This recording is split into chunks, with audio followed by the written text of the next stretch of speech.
Hello, नमस्कार। मैं BP Gupta, आपके अपने यूट्यूब फैमिली मैथ्स गढ़ में आप सभी का स्वागत है। जैसा कि आप लोगों को पता है कि हम लोग जो है सो रिवीजन कर रहे हैं, यानी इसमें प्रीवियस ईयर क्वेश्चंस या हमने नए पैटर्न पे आधारित जो है सो और सारे क्वेश्चंस को इकट्ठा करके लाए हैं। और इसमें हम लोग जो है सो रिवीजन का जो नाम क्या है, फटाफट रिवीजन सीरीज। हम लोग जो है सो फटाफट रिवीजन सीरीज में क्या पढ़ रहे हैं, तो इसमें हम लोग जो है सो मिसलेनियस क्वेश्चंस का प्रैक्टिस कर रहे हैं। अगर आपकी तैयारी थोड़ी सी भी अच्छी है तो अब अभी से ही मिसलेनियस क्वेश्चंस का प्रैक्टिस करना स्टार्ट कर दीजिए, ताकि आपके लिए अच्छा साबित हो सकेगा। आपके पास सब कुछ है, आपके पास बेसिक कंसेप्ट भी है, सब कुछ है, उसका जो है लॉजिक भी पता है, क्वेश्चंस को कैसे निकाल पाते उसका सॉल्यूशन। लेकिन अगर आप प्रैक्टिस नहीं कर रहे हैं ना, तो आप एग्जाम में दिए गए समय सीमा के अंदर उसको जो है सॉल्व नहीं कर पाएंगे। अगर आपको मैंने 5 क्वेश्चन दे दिया, आपके पास कंसेप्ट भी है, शॉर्टकट ट्रिक्स भी है, सब कुछ है। अगर मैंने 5 क्वेश्चंस आपको सॉल्व करने के लिए दिए और हमने समय सीमा भी दे दिया कि ये 5 क्वेश्चंस हमें 5 मिनट के अंदर में सॉल्व करके बताइए, तो यहां पर ये हो सकता है कि ये 5 प्रश्न आप 5 मिनट के अंदर सॉल्व नहीं कर पाएंगे। 5 मिनट के अंदर भी ये 5 क्वेश्चन सॉल्व नहीं कर पाएंगे। आपके पास सब कुछ है, प्रैक्टिस है, अगर हाँ तो आपके पास कंसेप्ट भी है, शॉर्टकट अप्रोच भी है, सब कुछ है, फिर भी आप नहीं कर पाएंगे। अगर तो अगर उसका प्रैक्टिस अगर बढ़िया से है, रिवीजन आपने अच्छा से कर जो है तो रखा है, तो ये उम्मीद करता हूं कि ये 5 क्वेश्चंस 5 मिनट के अंदर में सॉल्व हो जाएंगे, है ना। तो आपको यहाँ पे रिवीजन की सबसे ज्यादा आवश्यकता है। किसी भी चीज को आपको जो है सीखने के लिए, है ना, आप कोई भी सब्जेक्ट ले लो, अगर आप उस पर रिवीजन नहीं करोगे तो ये हमारे जो है सो किसी काम की नहीं है। तो हमको रिवीजन करना आवश्यक है और मिसलेनियस क्वेश्चंस का हम लोग यहाँ पर रिवीजन कर रहे हैं। आइए हम लोग जो है अपने सीखने और सिखाने की प्रक्रिया को आगे बढ़ाते हैं और फटाफट रिवीजन सीरीज का आज दूसरा क्लास है और इसमें हम लोग जो है सो क्वेश्चंस को देखते हैं। और ये रहे आपके स्क्रीन पे पहला सवाल आज के। तो यहां पर ये कहा क्या है, इसको आप लोग पढ़िए और इसका उत्तर देने की कोशिश कीजिए। यहां पर ये कहा है कि एक पर्स में रखे 1 रुपए, 2 रुपए और 5 रुपए के सिक्कों का अनुपात। यहां पर जो है सो एक पर्स में कितने कितने जो है सो रुपया 1, है ना, उसके बाद रुपया आपका कितना हो गया 2, उसके बाद रुपया आपका 5, यानी 1 रुपया, 2 रुपया और 5 रुपए का यहाँ पे सिक्का है। और इसका जो रेशियो है, यानी किसका जो नंबर का रेशियो है, वह आपका कितना है 8, 5, 3 के अनुपात में, 8:5:3 के रेशियो में है। इसका अर्थ हुआ कि 1 रुपए वाला सिक्का यदि 8 पीस है तो 2 रुपए वाला सिक्का कितना 5 पीस होगा और 5 रुपए वाला सिक्का 3 पीस होगा। अगर यहां पर 1 रुपए वाला सिक्का 80 पीस है तो 2 रुपए वाला सिक्का 50 पीस होगा और 5 रुपए वाला सिक्का जो है सो 30 पीस होगा, है ना। इसका मतलब ये है। और इसमें ये कहा इसका मूल्य जो है 132 रुपया है। तो अगर मैं इसका मूल्य रुपीज में निकालना चाहूं, प्राइस, तो मुझे बताओ 1 रुपए के 8 सिक्के कितने रुपए हो जाएंगे, 8 रुपए हो जाएंगे, होंगे। अब की बार कहा है कि 2 रुपए के 5 सिक्के कितने रुपए हो जाएंगे, 10 रुपए हो जाएंगे। 5 रुपए के 3 सिक्के 15 रुपए हो जाएंगे। तो टोटल हमारे पास कितना जो है रुपया आ गया, है ना। तो टोटल हमारे पास कितना जो है रुपया आ गया, 15, 8, 23, 10 यानी 33 यूनिट में हमारे पास आ गया। और यह 33 यूनिट किसको रिप्रेजेंट कर रहा है, तो यहां पर आपका क्या है 132 रुपए को रिप्रेजेंट कर रहा है। तो ध्यान से देखिए, इसका 4 गुना है कि नहीं है। तो यानी रेशियो का जो है 4 गुना रियल वैल्यू है। तो हमसे पूछा क्या है, पूछा 5 रुपए कितने सिक्के, 5 रुपए के रेशियो में कितने सिक्के 3, तो इस 3 का 4 गुना करेंगे कितना 12 सिक्के हमारे पास आ जाएंगे। तो हमारा आंसर कितना आ जाएगा 12, हमारा इस सवाल का आंसर हो जाएगा। ऑप्शन नंबर सी इसका सही उत्तर हो जाएगा। मुझे बताओ यहां तक किसी को समझ में कोई दिक्कत, कोई समस्या किसी को आया? बिल्कुल कोई समस्या नहीं आया होगा, बिल्कुल हमने आसान भाषा में इसको समझाने की कोशिश की है। आइए अब हम लोग जो है सो नेक्स्ट प्रश्न को देखते हैं, नेक्स्ट क्या है उसको समझने की कोशिश करते हैं। Next question, ratio plus percentage दोनों क्या है मिक्स्ड है शायद, हाँ तो रेशियो प्लस परसेंटेज आपका मिक्स्ड है, यानी ये क्वेश्चन प्रॉफिट एंड लॉस का। यहां पर ये कहा है कि दो वस्तुओं का क्रय मूल्य 4:5 के अनुपात में, यानी अब की बार यहां पर दे रखा है सीपी किसका, पहली वस्तु का और फिर दूसरी वस्तु का हमारा सीपी दे रखा है, उसका रेशियो है कितना 4:5 दे रखा है। कितना है 4:5 इसका रेशियो दे रखा है। अब की बार ये कहा है कि पहली वस्तु को 10% के लाभ पर और दूसरी वस्तु को 20% के लाभ पर बेचने से उनके विक्रय मूल्य का अंतर 480 रुपया हो जाता है। अब हमको पहली वस्तु को 10% के लाभ पे, तो इस पे 10% के लाभ पे बेचेंगे, मतलब इसमें 10% बढ़ाना होगा कि नहीं होगा, और इसको 20% के लाभ पर, तो मतलब इस पर 20% हमको बढ़ाना होगा। आ रही है बात? तो यहां पर आप देखो 4 का 10% दशमलव में आ जाएगा। मैंने बताया था कि रेशियो में किसी समान संख्या से मल्टीप्लाई करने पर उसके मान में कोई परिवर्तन नहीं। आप यहां पर क्या करो, एक जीरो चिपका दो और एक जीरो चिपका दो। अब आप ध्यान से आप देखो, ये हमको जो है 40 में 10% बढ़ाना है, तो यानी 40 का 10% कितना होगा 4, तो ये बढ़ के कितना हो जाएगा 44। अब की बार ये आ गया आपका सेलिंग प्राइस हो गया। अब की बार यहां पर अब है कि 50 का हमें 20%, तो 50 का 10% 5 और 20% आपका 10 कितना आ जाएगा, ये 60 आ जाएगा। अब की बार ये आपका इसका 44 सेलिंग प्राइस और इसका 60 सेलिंग प्राइस, दोनों के बीच का कितना अंतर है, दोनों के बीच का कितना अंतर है, तो ये कहोगे आपका जो है सो 6 और ये 5 में से 4 जाएगा 1, यानी 16 यूनिट का अंतर है। और यह 16 यूनिट किसको रिप्रेजेंट कर रहा है, तो यहां पर आपको लिख रखा है 480 रुपए को रिप्रेजेंट कर रहा है। यह 16 यूनिट आपको 480 रुपए को रिप्रेजेंट कर रहा है। तो हमसे पूछा है दोनों वस्तुओं के क्रय मूल्य का योग क्या होगा, तो 1 यूनिट किसको रिप्रेजेंट करेगा, ध्यान से आप देखिए, तो यानी 16×3 यानी 30 रुपए को रिप्रेजेंट करेगा 1 यूनिट। अब हमसे पूछा है दोनों वस्तुओं के क्रय मूल्य का अंतर, तो यानी पहली वस्तु का क्रय मूल्य 40 और दूसरी वस्तु का क्रय मूल्य 50, यानी टोटल हमारे पास कितना आ गया जो है 90 यूनिट। 90 यूनिट का मान कितना हो जाएगा, जबकि 1 यूनिट का मान है 30 रुपया, तो 90 × 30 रुपया इज इक्वल टू कितना आ जाएगा 9 × 27, यानी 2700 रुपया हमारे इस सवाल का आंसर आ गया, है ना। हमने इसमें कुछ किया, कुछ नहीं, केवल लाइन खींची है, केवल लाइन खींची है और उस लाइन खींच के हमने इसका आंसर जो है सो निकाला है। तो आपको भी इसका लाइन खींचने आना चाहिए। अर्थमेटिक क्या है, कुछ नहीं है, सारा रेशियो का खेल है। अगर रेशियो बात समझ में आ रही है तो सारा अर्थमेटिक आपको समझ में आ जाएगी। अर्थमेटिक का कोई भी मतलब चैप्टर ऐसा नहीं है इसमें जो है सो मतलब जो रेशियो पे नहीं बनेगा, सारे के सारे रेशियो पे बनेगा। अगर क्वेश्चंस में रेशियो कहीं दे रखा है समझिए वो आपके लिए बिल्कुल आसान है, आपके लिए वो प्रश्न वरदान साबित हुआ। चलिए नेक्स्ट नंबर क्वेश्चंस को देखिए क्या है और उसको समझने की कोशिश कीजिए और फटाफट आंसर देने की कोशिश कीजिए। हमने इसका नाम ही रखा है फटाफट रिवीजन सीरीज, तो आपको इसका आंसर भी फटाफट देना है ना।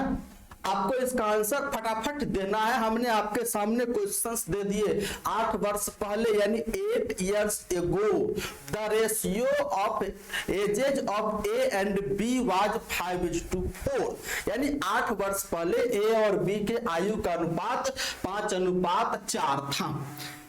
हाँ, तो ए है और उसके बाद आपका क्या है, बी है, तो 5 अनुपात आपका कितना था, 4। कब की बात हो रही है, ये प्रेजेंट से 8 वर्ष पहले की बात हो रही है। प्रेजेंट से 8 वर्ष पहले की बात हो रही है। उसके बाद यहां पे कह रहा है कि the ratio of their present age 6:5।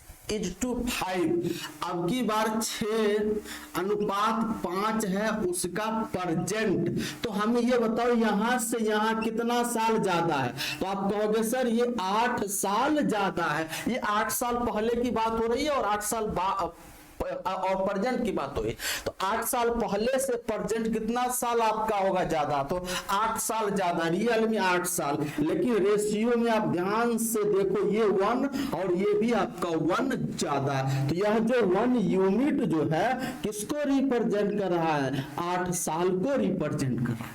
इसको 8 साल को रिप्रेजेंट कर रहा है। तो हमसे पूछा ए और बी की आयु का योग, ए और बी के आयु का योग कब, 7 वर्ष बाद क्या होगा। तो सबसे पहले ए और बी के आयु का योग यानी ए प्लस बी के आयु का योग प्रेजेंट में कितना है, तो 6 और 5 कितना, 11 है ना।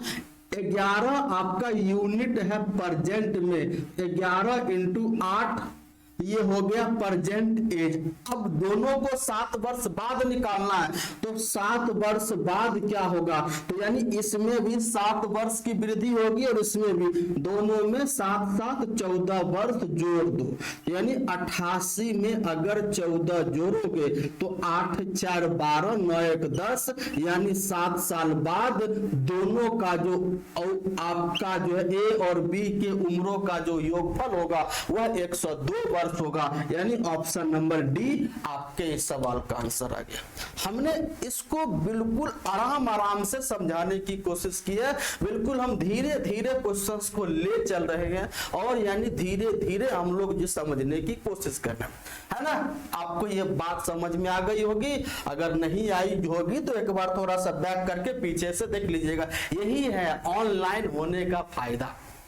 ऑनलाइन पढ़ाने का एक यही फायदा है कि अगर आपको समझ में नहीं आ रही है ना, एक बार फिर से रिपीट मोड में देख लीजिए और उसको समझने की कोशिश कीजिए, बिल्कुल समझ में आ जाएगी। अगर आपका जो है बेसिक कमजोर है, अगर आप चाहते हैं कि चैप्टर वाइज, तो उसके जो है सो लिए हर रात मतलब रोज, यानी रोज जो है 9 बजे रात में क्लास होती है चैप्टर वाइज। तो अभी उसमें रेशियो हमने चालू किया है, रेशियो का हम लोग जो है बेसिक कंसेप्ट पढ़े हैं, तो वो भी क्लास आप लोग जो है रात को 9 बजे ले सकते हो। और यह आपका 6:30 बजे फटाफट रिवीजन सीरीज, ये मिसलेनियस क्वेश्चंस का रिवीजन हो रहा है। तो आपके सामने यहाँ पर 2 क्लास होती है, एक फटाफट रिवीजन सीरीज आपका सुबह में, और एक जो है सो रात में आपका जो है चैप्टर वाइज रात के 9 बजे क्लास होती है। तो ये आप समझ गए होंगे। चलिए नेक्स्ट नंबर क्वेश्चन को आप लोग सॉल्व करने की कोशिश कीजिए। नेक्स्ट नंबर प्रश्न को आप लोग सॉल्व करने की कोशिश कीजिए। क्या है क्वेश्चन नंबर कितना है, 14। तो अब की बार ये कहा ए और बी के मासिक आय का अनुपात। आप यहां पर देख रहे हो क्वेश्चन सीजीएल प्री का पूछा हुआ है। सीजीएल प्री जो 2022 में एग्जाम हुआ है 11 अप्रैल का, उसका पूछा हुआ है। तो अब की बार ये कहा है ए और बी का जो है सो किसका, यहाँ पे इनकम का रेशियो दे रखा है। ए और बी के इनकम का रेशियो कितना है, 11:13। 11:13 इनकम का रेशियो दे रखा। अब की बार है उसके बाद यहाँ क्या है, उनके व्यय का अनुपात यानी एक्सपेंडिचर का अनुपात, इसको EXP है जो नॉट E/P है। कुछ लोग अगर हम यहाँ पढ़ाते हैं ना जो है सो हाँ ऑफलाइन पढ़ाते हैं ना, तो जब बच्चे पूछते सर ये E/P क्या है, इंटू पी नहीं है, ये ई एक्स पी एक्सपेंडिचर है, तो उसका जो है सो रेशियो यहां पर 9:11 दे रखा है। अब हमें ध्यान से इस बात को देखिए, यहां पर ए का इनकम है 11 यूनिट और ए का एक्सपेंडिचर है 9 यूनिट, तो इसका सेविंग कितना हो जाएगा 2 यूनिट, और यहाँ पे बी का इनकम 13 और इसका ये आपका जो है एक्सपेंडिचर 11, यानी सेविंग 2। अब ध्यान से देखिए, दोनों का सेविंग सेम है, लेकिन क्वेश्चंस में दे रखा है यदि वे दोनों प्रति माह 4000 रुपए बचत करते हैं, तो यहां भी क्वेश्चन में दोनों का सेविंग 4000 सेम दे रखा है। तो इसका मतलब ये जो रेशियो है क्या है, बैलेंस्ड। अगर दोनों का सेम आ जाए तो इसका मतलब समझना रेशियो बैलेंस है, या आपको रेशियो को बैलेंस करने का बता रहा हूं तरीका, इसके बीच का डिफरेंस निकालना। कितना रहा 2, फिर इसके बीच का डिफरेंस 2, अगर दोनों के बीच का डिफरेंस अगर आ गया सेम, इसका मतलब रेशियो बैलेंस है। तो यह जो 2 यूनिट है क्या है, तो ये सेविंग है, किसका किसका, ए का सेविंग भी 2 है और बी का सेविंग भी 2, इसको काट के 1 मत कर देना। यह ए का सेविंग 2 है, ये बी का सेविंग 2 है, जबकि दोनों प्रत्येक का सेविंग आपका कितना है, तो 4000 है, यानी इसका भी 4000 सेविंग है और इसका भी 4000, तो ये 2 यूनिट 4000, तो इसका भी 2 यूनिट 4000, 1 यूनिट का मान कितना आ जाएगा, हाँ तो यही आपका हो जाएगा। तो अब की बार हमसे ये पूछा है कि वे, हाँ तो हमसे पूछा उनकी आय का अंतर ज्ञात करिए, मुझे बताइए उनकी आय का अंतर कितना, तो आप कहोगे सर 2 यूनिट, और ये 2 यूनिट किसके बराबर है, तो 4000 के बराबर है, और यही हमारा आंसर आ गया, आंसर आ गया 4000, यानी ऑप्शन नंबर ए हमारा सही हो जाएगा। कितना हो जाएगा, ऑप्शन नंबर ए हमारा सही हो जाएगा। आइए उसके बाद आते हैं क्वेश्चन नंबर 15 को आप लोग बिल्कुल आसान, ये भी प्रश्न है, आप देख लीजिए, फिर से आ गया profit and loss. Question number 15 क्या है, कोई वस्तु है ना, हाँ तो इसमें आपका ये है क्वेश्चन नंबर 15, आपको नजर आ रहा है, मुझे ये बताओ क्वेश्चन नंबर 15 आपको आ रहा है, किसमें कह रहा है कि कोई वस्तु 355 में बेची जाती है तो 29% की हानि होती है, और यहाँ पे कह रहा है 31% के लाभ प्राप्त करने के लिए किस कीमत पर बेचा जाना है। तो यहां पर ध्यान से देखिए, 355 में बेची जा रही मतलब विक्रय मूल्य, और हमसे पूछा किस कीमत बेचा जाना चाहिए, विक्रय मूल्य, यानी एक विक्रय मूल्य दे रखा है, दूसरा विक्रय मूल्य जो है सो निकालना है। तो सबसे पहले यहां पर ध्यान से देखते हैं, 29% का लॉस हो रहा है और हमको 31% का प्रॉफिट कमाना है। तो मुझे बताओ 29% का लॉस तो बेचेगा कितना में, 71% में, तो सेलिंग प्राइस क्या हो जाएगा, ये 71% में, और यह 71% किसके बराबर है, तो 355 रुपए के बराबर है, यानी ध्यान से देखो तो इसका 5 गुना है कि नहीं है ना। आइए अब हमको 31% का लाभ पे बेचना है, तो सेकेंड सेलिंग प्राइस क्या हो जाएगा बताओ, 31% का लाभ, तो 131% पे हमें इसको बेचना पड़ेगा। अब यहाँ पर परसेंटेज से रियल वैल्यू जाने के लिए 5 से मल्टीप्लाई, तो यहाँ भी परसेंटेज से रियल वैल्यू जाने के लिए 131 में 5 से मल्टीप्लाई आपको करना पड़ेगा, तो कितना आ जाएगा 655 रुपया, आपके इस सवाल का आंसर आ जाएगा, यानी 655 ऑप्शन नंबर डी आपका सही हो जाएगा। आ रही है बात समझ में, बिल्कुल। आइए जो है नेक्स्ट नंबर 16 नंबर, फटाफट इसका आंसर दीजिए, कितना होगा, फटाफट काम करना आपको।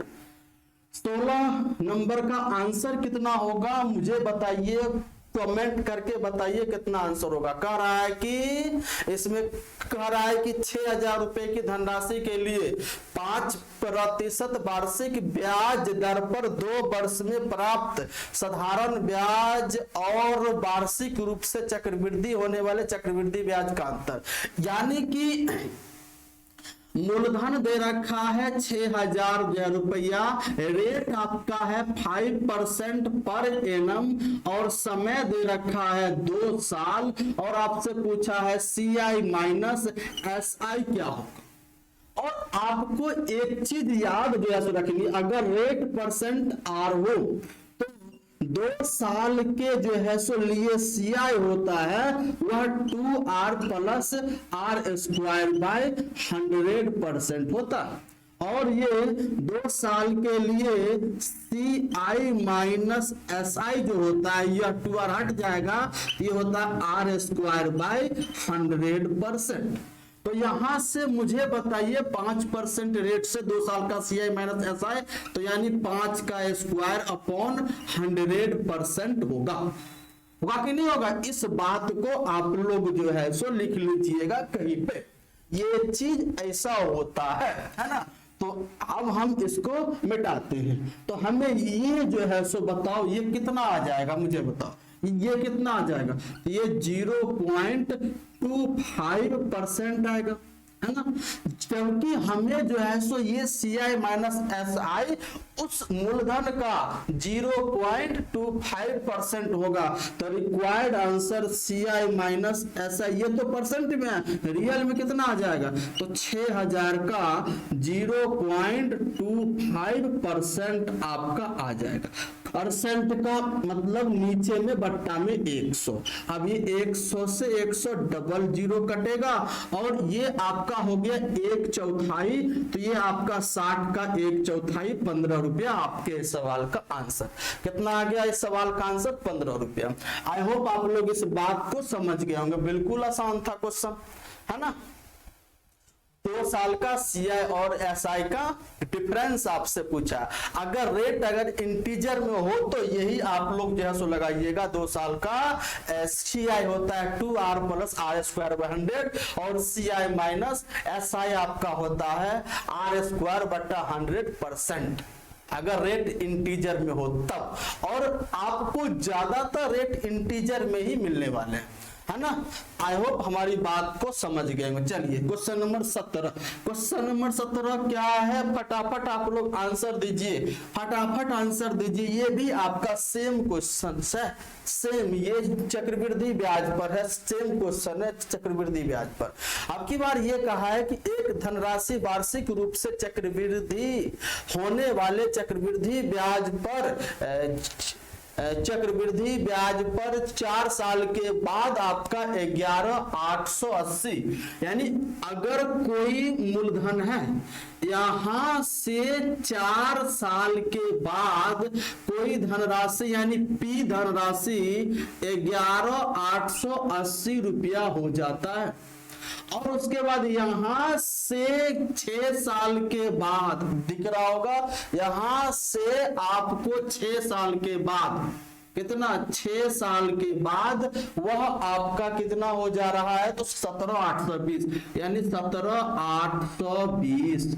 तो हमें बताओ मूलधन से 4 साल के बाद 11,880 और मूलधन से 6 साल के बाद कितना, 17,820। तो मुझे बताओ यहां से यहां तक जाने में कितना साल लगा, 2 साल जो लगा, और हमारा क्या है, कंपाउंड इंटरेस्ट पे है। तो हम कह सकते हैं 2 साल में कोई धन 11,880 से 17,820 हो जाती है।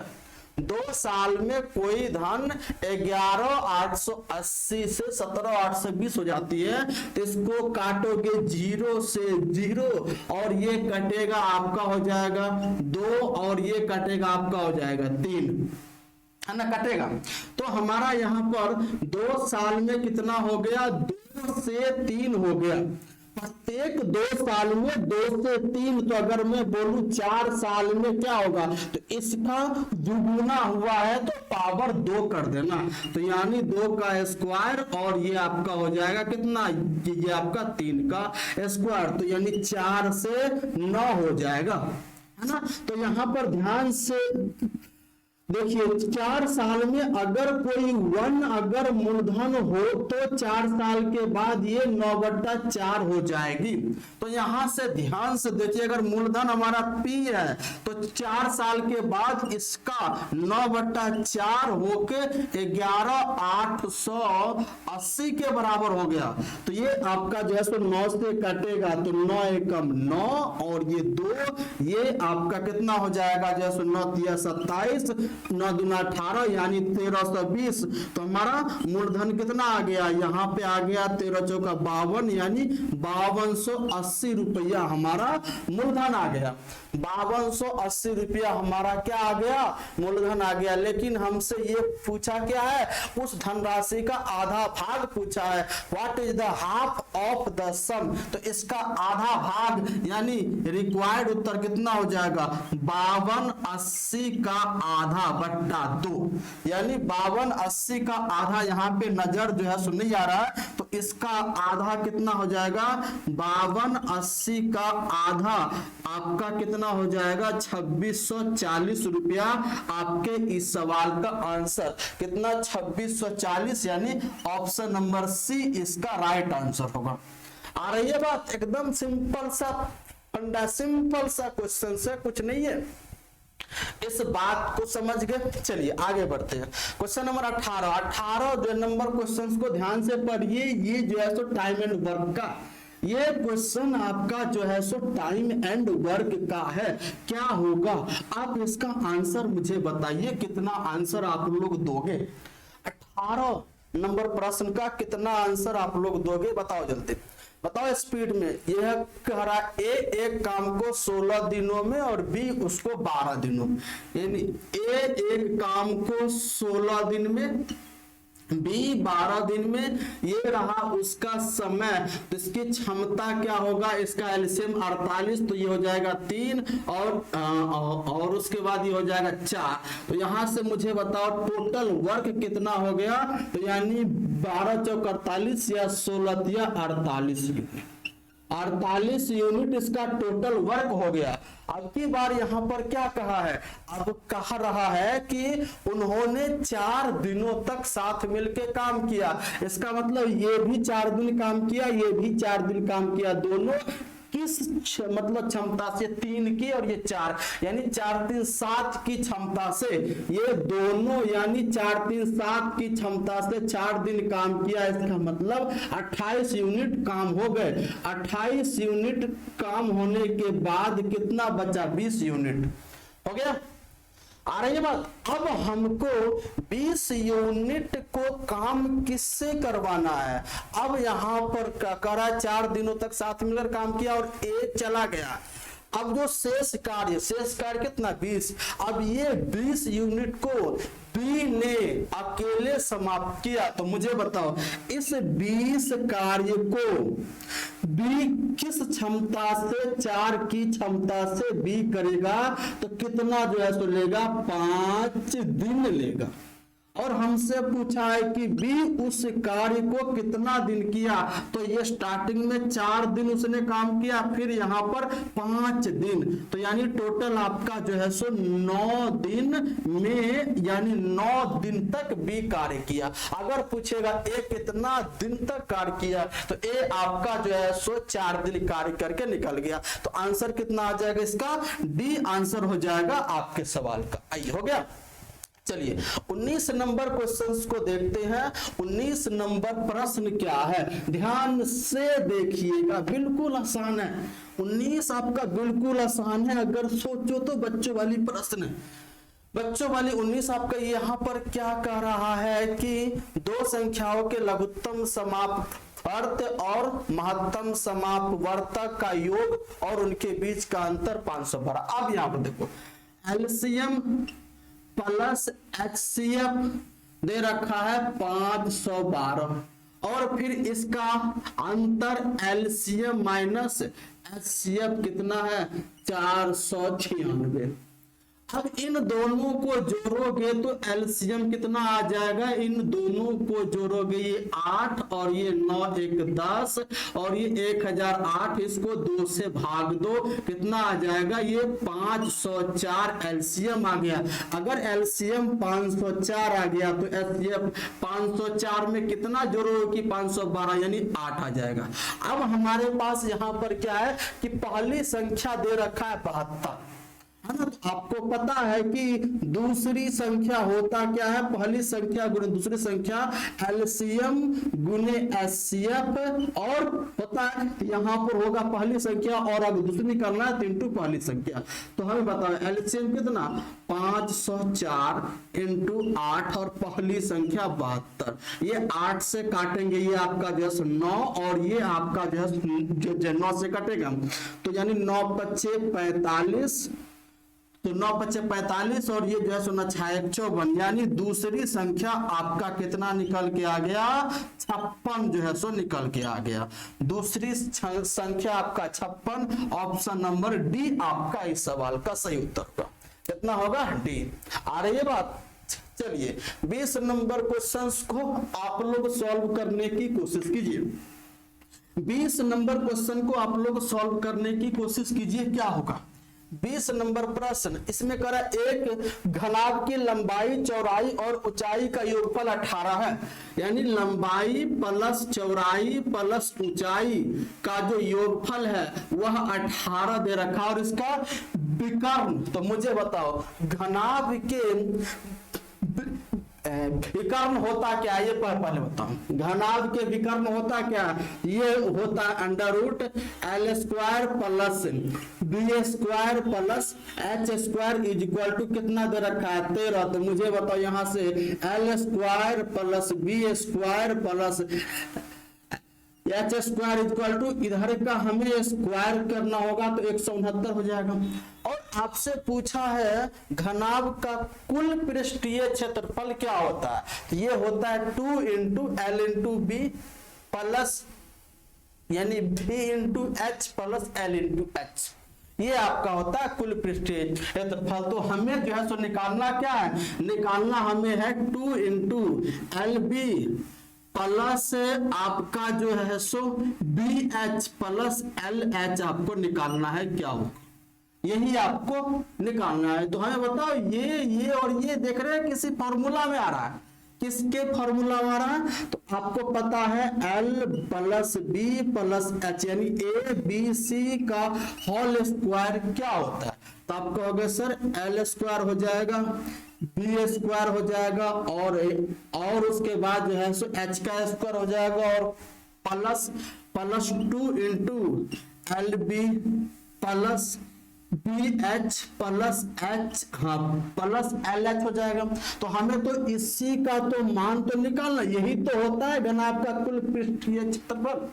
तो ये इक्वल टू कितना आ जाएगा 2 into L B plus B H plus L H is equal to ये आपका whole square L plus B plus H का होल स्क्वायर यानी 18 का होल स्क्वायर होगा। और उसके बाद ये आपका क्या होगा एल स्क्वायर बी स्क्वायर और जो है सो हाँ एच स्क्वायर, हाँ तो ये हो जाएगा एल स्क्वायर बी स्क्वायर और एच स्क्वायर का मान कितना है, ये आपका 169 यानी 13 का स्क्वायर होगा 169। ये आपका हो जाएगा 324 में से 169 को माइनस करोगे 5 और ये 5 और ये 1 और ये आपका किस में है सेंटीमीटर में है और ये हमारा कुल पृष्ठीय क्षेत्रफल यानी 155 सेंटीमीटर स्क्वायर आपके इस सवाल का आंसर होगा। 155 सेंटीमीटर स्क्वायर आपके इस सवाल का आंसर होगा। मुझे बताओ किसी को डाउट, किसी को कोई समस्या? बिल्कुल नहीं। अब आपको ये बात अच्छे से समझ में आ गई है ना, इसको आप लोग जो है सो नोट कर जो है सो लीजिएगा पीछे करके, है ना। अब हम लोग जो है एक प्रश्न आपको यहाँ पर दे देते हैं। ये जो क्वेश्चन है 21 नंबर हमने आपको HW में दिया। 21 नंबर और फिर आपका जो है सो 22 नंबर भी HW में मैंने दिया। ये दोनों प्रश्न आपको 21 जो है नंबर ये और ये रहा 22 नंबर, ये दोनों को आपको सॉल्व करके कमेंट में आंसर बताने हैं कितने होंगे। क्वेश्चन नंबर 21 और 22 को आपको सॉल्व करके आंसर हमें कमेंट में बताने हैं कितने होंगे, है ना। तो हम ये उम्मीद करते हैं कि आज की क्लास आप लोगों को अच्छा लगा होगा, बहुत ही अच्छा जो है सो लगा होगा। इसी प्रकार से हम लोग रेगुलर इस पर प्रैक्टिस करेंगे, रेगुलर इस पर रिवीजन करेंगे, तो एक दिन ऐसा आएगा कि आपका जो है सो मैथ्स में पकड़ अच्छी बन जाएगी, है ना।